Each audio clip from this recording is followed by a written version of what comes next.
ఎన్నికల నోటిఫికేషన్ వెలువడటంతో అభ్యర్థులను ఎంపిక చేసే పనిలో ఉన్నారు జనసేన అధినేత పవన్ కళ్యాణ్.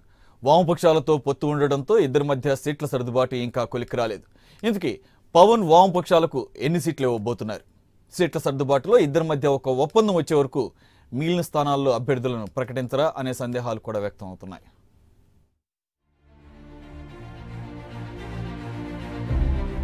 రాష్ట్ర వ్యాప్తంగా పర్యటించి ఉర్రూతలూగించిన పార్టీ అధినేత పవన్ కళ్యాణ్ తీసుకునే నిర్ణయాలు ఎవరికీ అంతు చిక్కడం లేదు.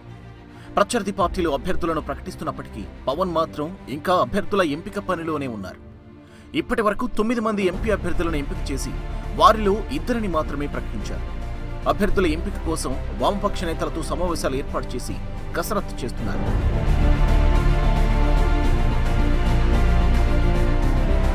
గెలుపు గుర్రాలపై దృష్టి సారించిన అధినేత ముందుగా వారిని అభ్యర్థులుగా ప్రకటించి ఎన్నికల ప్రచారంలో దూసుకుపోవాలని గ్రీన్ సిగ్నల్ ఇచ్చారు.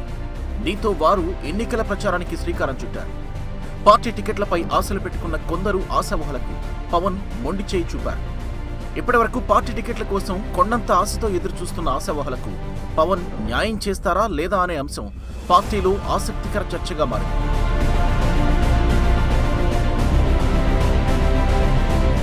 జనసేన వామపక్షాల మధ్య సీట్ల సర్దుబాటు అయ్యాకే పవన్ అభ్యర్థులను ప్రకటించే అవకాశం ఉంది. సీట్ల సర్దుబాటు అంశంపై ఇప్పటికే ఓ కొలిక్కి వచ్చినట్లు తెలుస్తోంది. ఎక్కువ స్థానాల్లో జనసేన అభ్యర్థులను ఎన్నికల బరిలోకి దింపనున్నారు. కమ్యూనిస్టులు కూడా పొత్తులో భాగంగా తమకు వచ్చినన్ని సీట్లు చాలు అనే ఆలోచనలో ఉన్నారు. జనసేన ఆవిర్భావ సభ కూడా దగ్గరలోనే ఉండడంతో అభ్యర్థులను అక్కడ ప్రకటించే అవకాశం ఉందని జన సైనికుల నుంచి వస్తున్నమాట.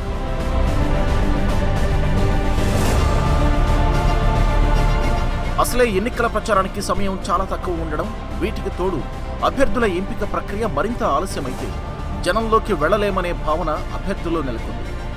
జనసేన పార్టీ ప్రస్తుతం జరుగుతున్న ఎన్నికల్లో కొత్తగా ఎన్నికల బరిలోకి దిగుతున్న నేపథ్యంలో అభ్యర్థులు నియోజకవర్గంలో ఏ విధంగా ప్రచారం చేస్తారో వేచి చూడాలి మరి.